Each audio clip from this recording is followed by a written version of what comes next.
All right, good afternoon, ladies and gents. So I'm here to persuade you on why I think prisoners should be able to vote. Okay, now I'm gonna start off by saying, the opposite opinion. People say they shouldn't be able to vote. Why is that? They believe that prisoners will, like just vote to vote because they're in jail, so like won't affect them. Well, that's wrong. It will affect them because who in an election is gonna, make laws that will affect them in the future and so forth and so forth. So that comes to my point.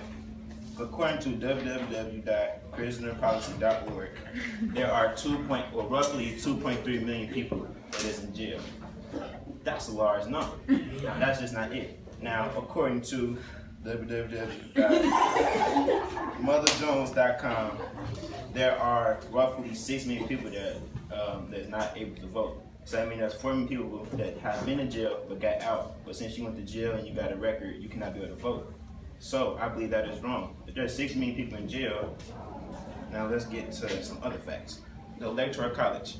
Washington is a state with 6 million people. Massachusetts is a state with 6 million or less people. In Alabama, there's just some, it's more states that less than 6 million. So Washington has 12 electoral votes. Massachusetts has 11. Alabama has 9. Now, if you factor that in, why shouldn't all the prisoners, once an election come up, they vote and they put everything together and that become one, electoral vote. So I believe that they should let prisoners be able to vote. And I got the information from www.enchantedlearning.com. Now I'm gonna go to a personal connection to this topic. My father was in jail for 7 years and he got out. He got him a job. Changed life around.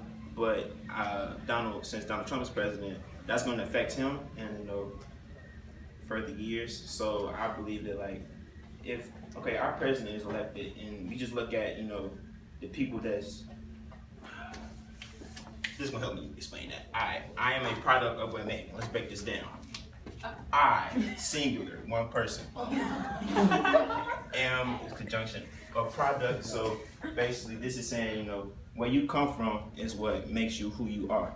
So you can't judge a person off of where they're raised. Cause say you was born in a bad family, a bad neighborhood, you're gonna tend to lean towards doing bad things like that if you're not taught or shown what's right from wrong.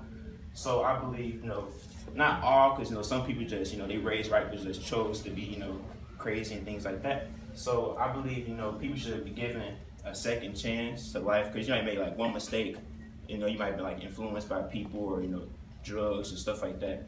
You should be given more than one chance to be able to redeem yourself and show that you can contribute to our wonderful nation that will hopefully progress in the right way in the next 4 years. And prisoners, they have a right, because even though some will still be in jail, they're still going to be affected by laws that will be passed in the future.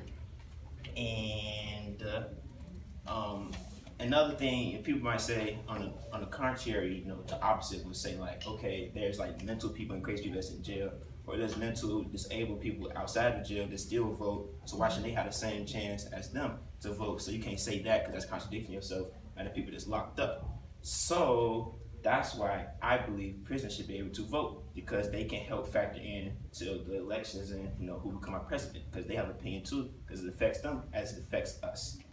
And I didn't get my 3 minutes, so I'm going to tell you that I got this from a rapper named Little Herb.